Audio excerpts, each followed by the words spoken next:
Sent from Disneyland, history in our hand. So much to say about yesterday and the decades we have spanned.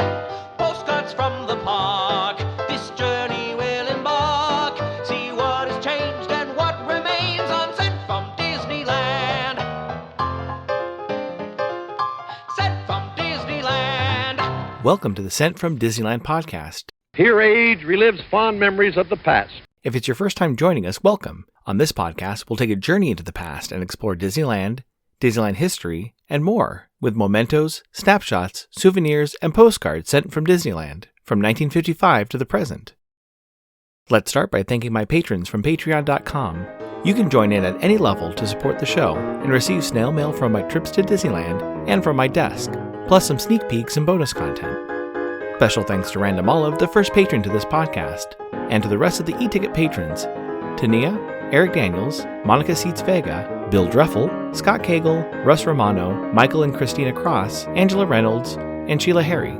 C-ticket patrons Serious Inquiries Only, Debbie Weinstein, Jennifer Schneep, Grace Coate, Patty Wolin, Ben and Noel Bruning, and Greg Gorley. B-ticket patron Joshua Bell, and to the A-ticket patrons Elise Sharp, Zealot Infinity, Alexis Robles, Angel DeBlock, Daps Magic, and the Beyond the Railroad podcast. I am your host, your post-host Clocky, and today we have 2 postcards sent from Disneyland.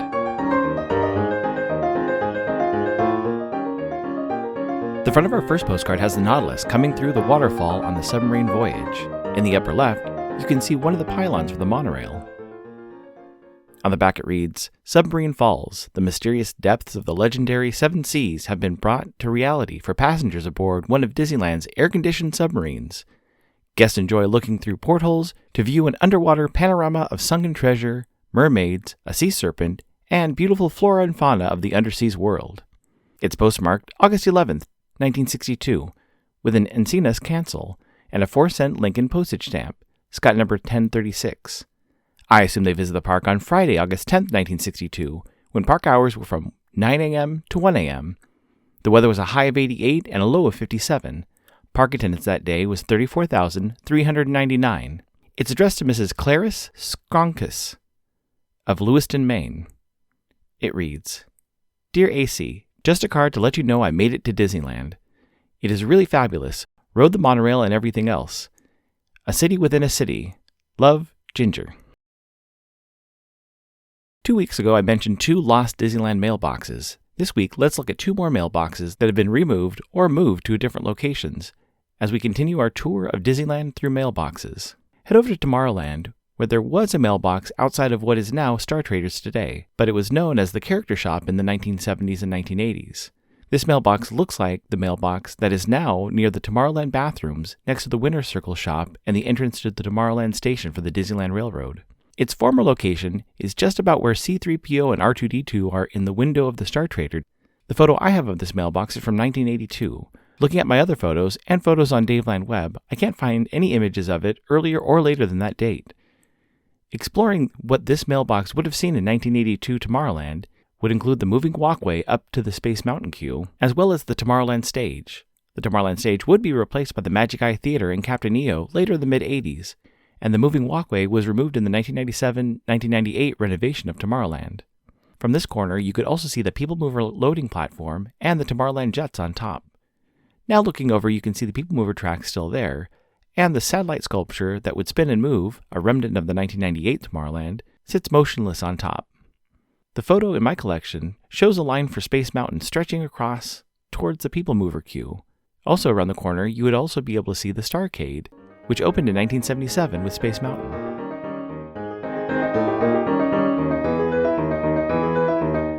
Add some flair to your mail by checking out stamps at Enfield Post. You can explore different stamp options on our Etsy site, grab some great deals by following the EP Sunday Sales on Instagram, or create something special and have her design a stamp array for your invitation or celebration.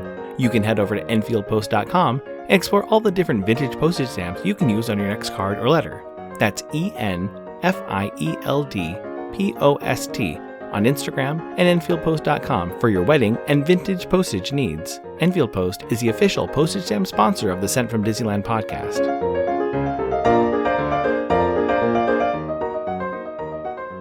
The front of our next postcard has Sleeping Beauty Castle at night with an orange glow. On the bottom right, you can see a path heading towards the wishing well. On the back it reads, Sleeping Beauty Castle, a night scene of the beautiful and enchanting Sleeping Beauty Castle, the entrance to Fantasyland, where stories of childhood become actual realities. It's postmarked July 9th, 1962, with a Barstow Pray for Peace cancel and a 3-cent purple Liberty postage stamp. Scott number 1035. I assume they visited the park on Sunday, July 8th, 1962, when park hours were from 9 a.m. to 10 p.m. The weather was a high of 84 and a low of 57. Park attendance that day was 25,864. It's addressed to Mr. and Mrs. Jalen Ernest and Miss Fran of Cleveland, Ohio. It reads, Hi Jalen, Fran, and Ma. This trip has been wonderful. Calif is such a beautiful state. Visited Disneyland today. Susie loved it. Hope to see the Grand Canyon tomorrow. Clara. Let's head to Fantasyland for the next lost mailbox. Going through Sleeping Beauty Castle on the Tomorrowland side and moving to the right is a small shop that had a mailbox from opening day until 2022. Before looking around Fantasyland, the shop the mailbox stood in front of has had many names. Starting in 1955 through 1983, it was Merlin's Magic Shop. In 1983, debuting with New Fantasyland, it was changed to Mickey's Christmas Chalet. The same year, Mickey's Christmas Carol was released, accompanying the re-release of The Rescuers. In 1987, it was redecorated to be Briar Rose Cottage, but in 1991, rethemed to be Disney Villains, filled with villains merchandise. For a brief time, starting in the middle of 1996 and ending in early 1997, it was Quasimodo's Attic, selling merchandise from the new Hunchback of Notre Dame film, and from early 1997 to mid-1998, it was back to being a general store as The Night Shop. Villains Lair took over in 1998 and lasted until 2004. The shop then became the Heraldry Shop, which stayed until 2017. A holiday ornament store, the Castle Holiday Shop, came next to the location, and it was the last shop in this location to have the mailbox in front. The latest refurbishment has brought the store back to being named after Merlin as Merlin's Marvelous Miscellany, selling general merchandise, not magic tricks like the original Merlin store. From the mailbox, you would have also been close to the original location of King Arthur's Carousel, and watched as multiple stores moved in and out of what is now the Enchanted Chamber part of the Bibbidi Bobbidi Boutique. I hope someday we get this mailbox back in Fantasyland.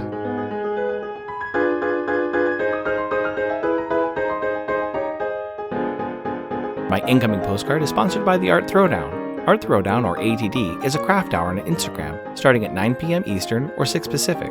Art Throwdown is a wonderful community of artists who love to share their craft, from creating sticker postcards and coloring techniques to intricate paper cutting and unique crafting. It's always a treat to watch a show and occasionally get some one-of-a-kind postcards from the group. Each host brings something a little different to each show. I'll list some of the regular hosts, or you can follow Russ Romano 2021 on Instagram.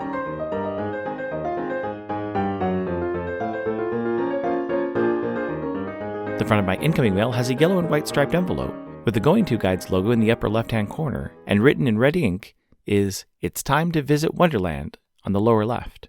It's postmarked February 17th with an Oakland Love picture cancel and a 2-ounce Wedding Bloom postage stamp, Scott number 5850.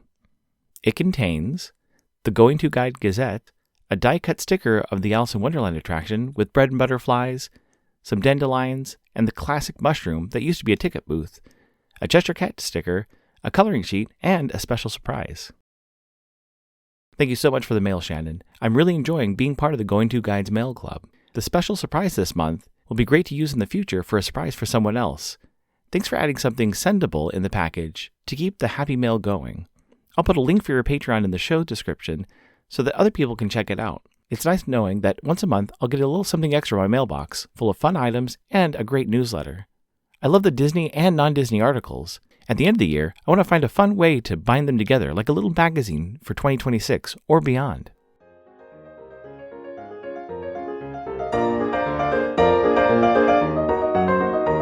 Thanks for listening to Sent from Disneyland. If you enjoyed this podcast, please subscribe and tell your friends. It would also help to leave a 5-star rating and comment on whatever podcast platform you use.